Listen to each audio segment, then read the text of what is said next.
If you are waiting for things in the physical world to make you happy, if you don't know how to tap into this state at will, then you'll be constantly left wanting. And the 3D, the physical world, is not the source, it's the result.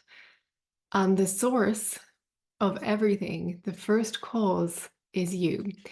So that's the reason why we need to stop looking to the 3D world, the physical world, for happiness.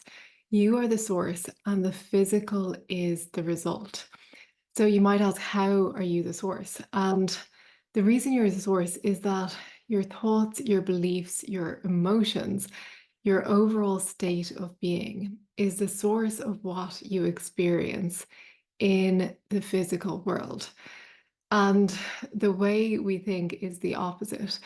We think that the physical world will give us something. And when we get that, then we feel we will experience happiness. And the opposite is actually true. So your experience of happiness will result in the physical manifestation of things that you enjoy. So let me say that again. Your experience of happiness will then result in the physical manifestations of the things that you enjoy. So if you're waiting for the physical world to give you something that you can experience, so you can have a particular emotion, and you are waiting for that thing to come, then you'll be waiting a long time. And yes, it may eventually come, but it's not going to give you what you think you wanted. The happiness or whatever you're going to experience is going to be fleeting.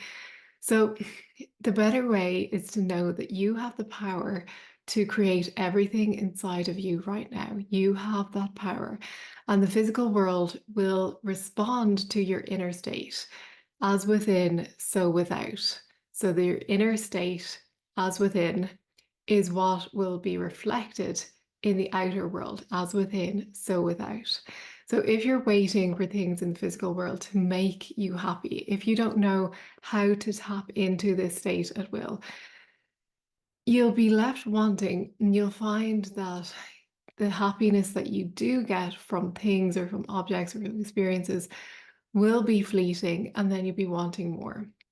So because the happiness never lasts, it never lasts.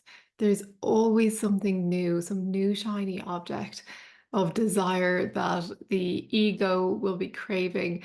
And you're just on that cycle of wanting more and more and more. You're never satiated.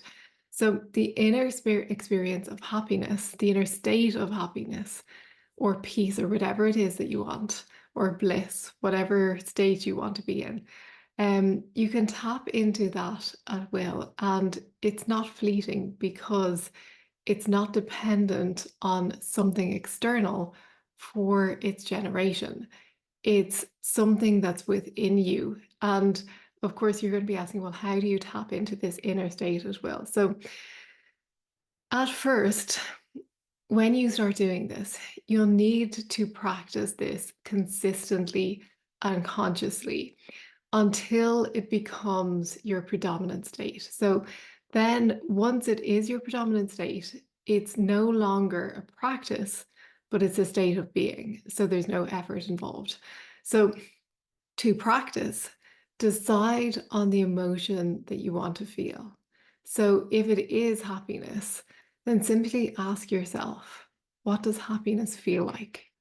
And then sit in silence and close your eyes and be with that. Keep asking yourself that question, what does happiness feel like?